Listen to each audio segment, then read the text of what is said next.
তোমার জন্য কেউ থামবে না, সূর্যও না, চন্দ্রও না, আলো বাতাস রোদ বৃষ্টি কেউ না, একটা মানুষও না, একটা মানুষও না। এ দুনিয়া বড় স্বার্থপর, বড় স্বার্থপর। এজন্য বাপ আপনাদেরকেও বলি, যুবক তোমাদেরকেও বলি, তুমি নষ্ট হয়ে গেলে শেষ পর্যন্ত মনে রাখো তোমার জন্য কেউ থামবে না। আপনাদেরকে বলি বাবা, স্ত্রী সন্তানের জন্য যদি আপনি হারাম উপার্জন করে জীবনটা শেষ করছেন, কোনোদিন পাবেনও নাই। সুদের টাকা, কিস্তির টাকা, হারামের টাকা, ওজনে কম দেওয়া, ধোকাবাজি, প্রতারণা করা উপার্জন করা দরকার ছিল না। আপনার কলজার মধ্যে শয়তানে বসায় দিছে যে বউ বাচ্চার লাগে এগুলা করতেছ, করো না রে বাপ, খোদার কসম এরা মনে রাখবে না, এরা মনে রাখবে না, এরা কোনোদিন বলবে না, এরা মনে রাখবে। দুপুরবেলা জানাজা হইছে, আসরের পরে জানাজা হইছে, কানছে 2 ঘন্টা 4 ঘন্টা, জি পুত নাতি নাতনি স্ত্রী সন্তান। ওই দিনকেই এশার নামাজের পরে দেখা যাবে এরা সবাই পাশের বাড়ির থেকে ভাত তরকারি রাঁধে আনছে, এরা খানা খাইতেছে, এরা গোশত খায়, মাছ খায়, ডাল খায়, সবই খাইতেছে এরা। এরা না কানছে অনেক, ওই কানছে আর কি। এজন্য আমি নিজেকে বরবাদ করে, আমার কবর, আমার আখিরাতকে নষ্ট করে আমি আমার স্ত্রী সন্তানকে হারাম খাওয়াইতে হবে, খোদার কসম এটা কোনো মুমিন করতে পারে, কোনো মুমিন করতে পারে। আমার ছেলে কোনোদিন 1 ওয়াক্ত ফজরের নামাজ পড়বে না, আর এমন জানোয়ারের জন্য আমি কামাই করুম, কমপক্ষে আমি আনিস এমন বেকুব না। তার লগে আমার আগে বোঝাপড়া করা দরকার। তুই মুসলমানের বাচ্চা কিনা আগে এটা বল, তুই ইমানদারের সন্তান কিনা বল বেটা। যদি তুই মুসলমানের বাচ্চা হস, আমি তোর জন্য মাথার ঘাম পায়ে ফেলে কামাই করমু, আমার এই কষ্টের উপার্জনের কিনা ফ্যান, খাট, পালং, সোফা, ফার্নিচার, বাজার সদাই, আর তুই বেঈমান সারা রাত মোবাইলে নারী দেখবি, ছবি দেখবি, কোনোদিন ফজরের নামাজ পড়বি না। এমন জানোয়ারের জন্যই আমি কামাই করলাম না,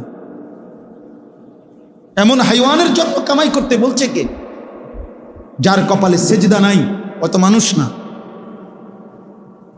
এখানে আছে, দেখেন আপনি, আল্লাহ তাআলা বলছে সবচেয়ে নিকৃষ্ট মানুষ সে যে নামাজ নষ্ট করে। ফাখালাফা মিন বাদিহিম খালফুন, প্রত্যেক প্রজন্মের নিকৃষ্ট কারা? আল্লাহ বলেন আদাউস সালাহ, যারা তাদের নামাজকে নষ্ট করে দেয়। এখানে তাফসীরের মধ্যে লিখছে, অর্থ হইল যারা নামাজ ছেড়ে দেয় তারা না, বরং যারা নামাজ পড়ে কিন্তু নষ্ট করে। অর্থ হইল 3টা। 1, যে ব্যক্তি নামাজ পড়ে কিন্তু সবসময় বিলম্ব করে, যথাসময়ে নামাজ পড়ে না। 2, যে নামাজ পড়ে কিন্তু নামাজের ফরজ, ওয়াজিব, রুকু, সেজদা, তাসবিহ এগুলো ঠিকমতো আদায় করে না। 3, যে নামাজ পড়ে কিন্তু নিয়মিত জামাত ত্যাগ করে, মানে নামাজের জামাতে পড়ে না। এই ব্যক্তিকে বলা হয়েছে সে নামাজ নষ্ট করে, সে নিকৃষ্ট মানুষ। তাইলে যে নামাজই পড়ে না সে কি? সে কোনো আইটেমের মধ্যেই নেই। না, হে কোনো আইটেম নাই, হয় কোনো কি প্রকারের মধ্যেই নাই, ওর আলাদা কোনো প্রকারে নাই। বেনামাজির কোনো পরিচয়ই নাই, বেনামাজি কোনো মানুষের কাতারে না, বেনামাজি কোনো ইনসানে না। বেনামাজি কাল আনআম, চতুষ্প জন্তুর মতো, অথবা তার চাইতে নিকৃষ্ট। উপরে উঠার কোনো সুযোগ নেই, গরুর চাইতে উপরে যাইতে পারবে না সে, ছাগলের চাইতে উপরে কোনো মর্যাদা তার নাই, কুকুর বিড়ালের চাইতে বড় কোনো মর্যাদা তার নাই। আর যদি বেশি নামাইতে হয় তা এর চাইতে নামাইতে হবে, উপরের দিকে যাই। হ্যাঁ, এই জন্য বাপ, তোমরা ছেলেরা আলাদাভাবে তোমরাও ভাবা দরকার। আর অভিভাবক যে কয়জন আছেন সামনে, আপনাদেরও ভাবা দরকার আপনার জীবনের উপার্জন কি। ভাত মিললে মিলবে, পানি মিললে মিলবে, সেটা আপনার মর্জি, দিলে দিবেন, না দিলে না দিবেন, খাওয়াইলে খাওয়াইবেন, পান করাইলে করাইবেন। তো রব্বানা লিউকিমুস সালাহ, তারা যেন নামাজ আদায় করে, নামাজ আদায় করে। এক সন্তানের জন্য বাবার প্রথম চাওয়া তার নামাজ, এক স্ত্রীর জন্য স্বামীর প্রথম চাওয়া নামাজ, এক মেয়ের জন্য বাবা মার প্রথম চাওয়া তার নামাজ, তার সেজদা, তার পর্দা, তার আখিরাত। কারণ আমরা মুসলমান, আমরা মুসলমান, আমরা বেঈমান না, আমরা দুনিয়াদার না, আমাদের গন্তব্য আখিরাত। আজ যদি আমরা মুসলমান ভুলে যাই আখিরাত, তো আখিরাত মনে রাখবে কে? হিন্দু বৌদ্ধরা, ইহুদি খ্রিস্টানরা? ওরা তো বুঝেই না কিছু। আল্লাহ তো কোরআনে বারবার বলছে ওরা বোকা, আহম্মক, লা ইয়াকিলুন লা ইয়াফকাহুন, কোরআন সুন্নাহ বিহীন। তারা তো দলালিম মুবিন, স্পষ্ট গোমরাহ। তা আল্লাহ তাআলা বলছে, মুমিন, আমি তোমাকে ঈমান দিলাম, নবী রাসূল দিলাম, আমার আসমানি কিতাব দিলাম, যুগে যুগে বুঝাইবার জন্য উলামা কেরাম দিলাম, তারপরও কথা রাইলা কেন? এই কয়জন ছেলে পেলে বাবা, তোমরাই বলো ভাই, কিসের অভাবে নামাজের গুরুত্ব বুঝলা না? কি আল্লাহ চেনো নাই, না রসুলের নাম শোনো নাই, নাকি কোনো আলেমের মুখে কোনোদিন শোনো নাই, না কোরআন শরীফ কোনোদিন দেখো নাই, নাকি কোনো মসজিদ দেখো নাই জীবনে কোনোদিন, নাকি কোনো আজান শোনো নাই কোনোদিন? কিসের অভাবে হারায় গেলা যারা নামাজ পড়ো না? বাফ, একটা যুক্তি তো থাকবে, হুজুর আমি এমন মরুভূমিতে ছিলাম যেখানে কোনো মানুষ ছিল না, যার কারণে আমি আল্লাহ চিনি নাই, আখেরাত চিনি নাই। আমি এমন পাহাড়ের গভীরে ছিলাম, আমি এমন সাগরের তলদেশে ছিলাম যেখানে কোনোদিন আজান শুনি নাই, যেখানে কোনোদিন কারো কাছ থেকে আল্লাহর পরিচয় শুনি নাই। চারিদিকে এত মসজিদ, এত মাদ্রাসা, এত উলামা, এত টুপি, এত আজান, তারপরেও তোমরা যারা বাবা দিনের পর দিন নামাজ পড়ো না, কিসের অভাবে? কি যুক্তিতে? আল্লাহর সাথে বোঝাপড়াটা কি হবে? রাসূলুল্লাহ সাল্লাল্লাহু আলাইহি সাল্লামের সুপারিশ কেমনে হবে? কেমনে হবে? আল্লাহর নবী সাল্লাল্লাহু আলাইহি সাল্লাম বলেন, বেঈমানের সাথে ইমানদারের চুক্তি, আল্লাহর নবী বলছে আসসালাহ, নবীজি বলছেন আল আহাদ, চুক্তি। মানে আল্লাহ তাআলার নবী বলছে আমরা যেন বেঈমানের সাথে এই কথার ওয়াদা করে নিছি, চুক্তি করে নিছি, তুই আল্লাহকে সেজদা দিবি না, আমি ওয়াদা দিলাম, আমি তোর সাথে চুক্তি করলাম, আমি মৃত্যু পর্যন্ত আমার আল্লাহকে সেজদা করব। এটা হলো মুমিন আর কাফেরের চুক্তি, অর্থাৎ তুই সেজদা দিবি না, আমি দেব।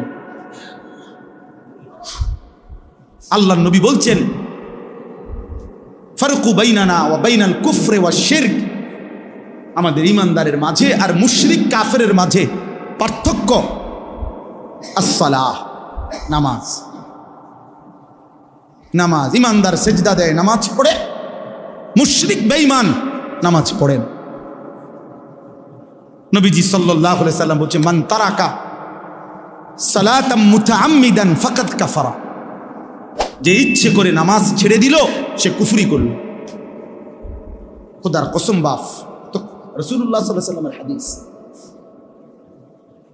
তুমি যদি দুই চার শব্দ পড়ালেখা করে কিছু বুঝো, আমরা তো পড়ালেখা করছি, আমরা বেকুব দেখে নি নামাজ পড়ি, আমরা বোকা দেখে নি হালাল খাইতে চেষ্টা করি, ওকে আহম্মক না, পড়ালেখা নাই আমগো। আমার তো সার্টিফিকেট আছে অনেকটি, কয়টা সার্টিফিকেট লাগবে? হ্যাঁ, এক পলিথিন সার্টিফিকেট হইব। আমি যে সারা বাংলাদেশে ফার্স্ট হয়েছি আলহামদুলিল্লাহ, সারা বাংলাদেশে 1998 সালে সমগ্র বাংলাদেশে 1 নম্বর হয়েছে। আমার অনেক সার্টিফিকেট আছে, এটি কই আছে কইতেও পারি না, কোন আনে তুই রাখছি ধরে।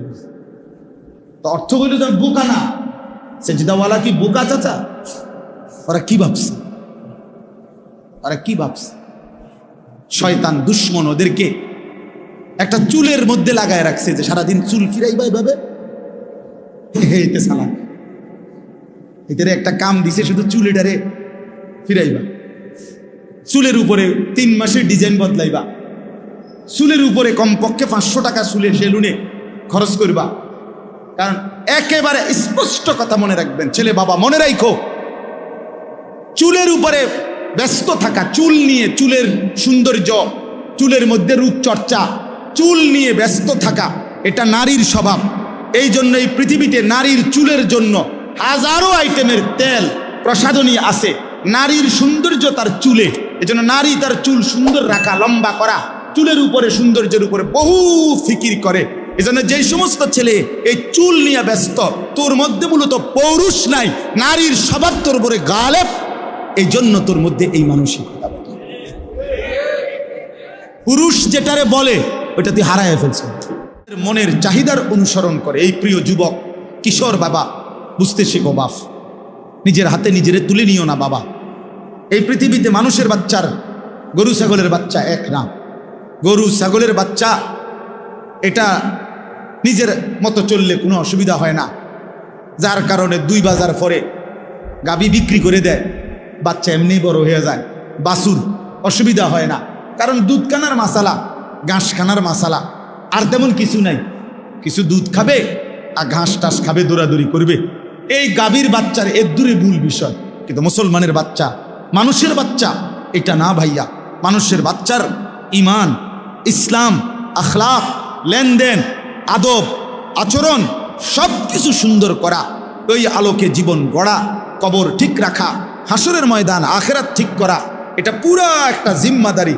এই জন্য আল্লাহ তাআলা একটা বাচ্চাকে লাওয়ারিশ দেয় নাই।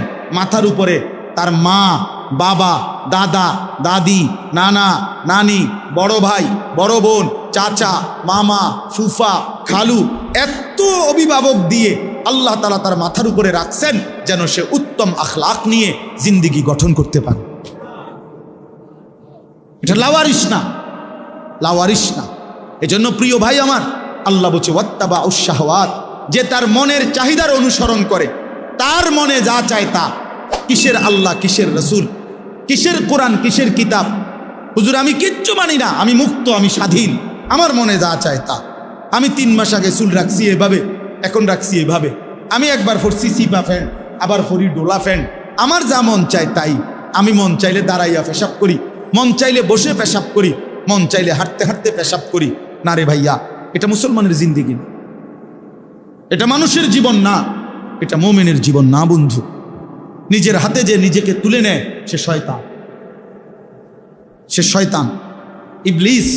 এই জন্য ইবলিসের অপরাধের নাম কি? আনা আনা আনা আনা শব্দের অর্থ আমি। কোরআন শরীফে আছে আল্লাহ তাআলা জিজ্ঞেস করছে সেজদা দিলি না কেন ইবলিসকে? বলছে আনা খায়রুম মিনহু, আমি তার চাইতে উত্তম। আল্লাহ বলছে কি বললি? আমার সামনে বললি আমি, আমি আল্লাহর সামনে? যা ফখরুজ, বের হ অহংকারী, আজকের থেকে কিয়ামত পর্যন্ত তোর উপরে আল্লাহর লানত। যা। সেই যে তাড়ায় দিল, আর কোনোদিন ফিরতে পারছে? আমি, আমার যা মন চায় তা। আপনি কে? হুজুর আপনার সমস্যা কি? আমি তো অনেক সময় বলি, অনেক ছেলেপেলে আছে না এমন, তারা একটু ভালো কথা বললে হ্যাঁ আপনার সমস্যা কি? তারা আরে বেটা বেউকুফ, আমার কি সমস্যা? তোরে না সমস্যা বেটা, আমার সমস্যার জন্য তো আমি বলছি না, তোর সমস্যা। তোর এই নারী ছবি, অশ্লীল দৃশ্য, বেনামাজি জিন্দিগি, ফজরের নামাজ না পড়া এই জীবন তোমারে জাহান্নামের আগুনে ফেলে দিবে। আমি তোমারে মায়া কইরা ধাউ ধাউ আগুন থেকে বাঁচাইতে চাই, এই জন্য ডাকছি তোমার। সমস্যা আমার হবে কেন? সমস্যা তোমার। নবীজি সাল্লাল্লাহু আলাইহি সাল্লামের হাদিসে আছে, নবীজি বলছে আমি চেয়েছি আমার একটা একটা উম্মত কোমরে জড়াইয়া ধরে হলেও জাহান্নামের আগুন থেকে বাঁচাইতে। সর্বশেষ কথা, ফাসাউফা ইয়ালকাউনা গাইয়া, আল্লাহ বলে এই 2টি মন্দ অভ্যাস যারা তাদের নামাজ নষ্ট করে, মনের ইচ্ছা মতো চলে, তারা নিকৃষ্ট প্রজন্ম, মন্দ উত্তরসূরি। আমি আল্লাহ তাদেরকে জাহান্নামের সবচেয়ে নিকৃষ্ট গর্ত গাই, এই গাই নামক গর্তের মধ্যে ছুঁড়ে মারে। পুরা জাহান্নামের মধ্যে সবচেয়ে নিকৃষ্ট একটি আযাবে, সবচেয়ে ভয়ঙ্কর একটা গর্তের নাম হলো গাই। তাফসীরে আছে। আশ্চর্য কথা হলো নবীজি বলছে এই জাহান্নামের ওই গুহাটা এতটা ভয়ঙ্কর, জাহান্নামের বাকি অংশ আল্লাহর কাছে পানাহ চায় যে আল্লাহ আমি জাহান্নামকেও ওই গর্তে ফেলিয়ে নেব। হাদিস আমি জাহান্নামকেও কি করেন না ওই গাতার ফেলেন। আল্লাহ বলছে ফাসাউফা ইয়ালকাউনা গাইয়া, আমি ওই নাফরমান যে নামাজ নষ্ট করে আর তার মনের মতো চলে, আমি তার সেই গাই নামক জাহান্নামের গর্তে ছুঁড়ে মারি। আল্লাহ বলেন যে বান্দা তওবা করে গুনাহ ছেড়ে আমি আল্লাহর দিকে ফিরে আসে, ও আমানা, এবং আমি আল্লাহরে মেনে নেয়, ও আমিলা সালিহান, এবং নেক আমল করতে থাকে, ফাউলাইকা ইয়াদখুলুনাল জান্নাহ, আমি আল্লাহ ওয়াদা দিলাম এরা সকলেই জান্নাতেই প্রবেশ করবে। ওয়ালা ইউজলামুনা শাইআ, কোনো জুলুম করা হবে না। অর্থাৎ পিছনের ওই গুনাহগুলোর কারণে লজ্জা দেওয়া হবে না, বরং তওবা করে ফিরে আসলে, নতুন করে বন্দিগি শুরু করলে আমি আল্লাহ এখন থেকেই তারে জান্নাত দিয়ে দেব। এই জন্য প্রিয় ভাই, প্রিয় কিশোর, নওজোয়ান, বয়স্ক বাবা, আমিও, আমরা সবাই মিলে চলেন আল্লাহর দিকে ফিরে আসি।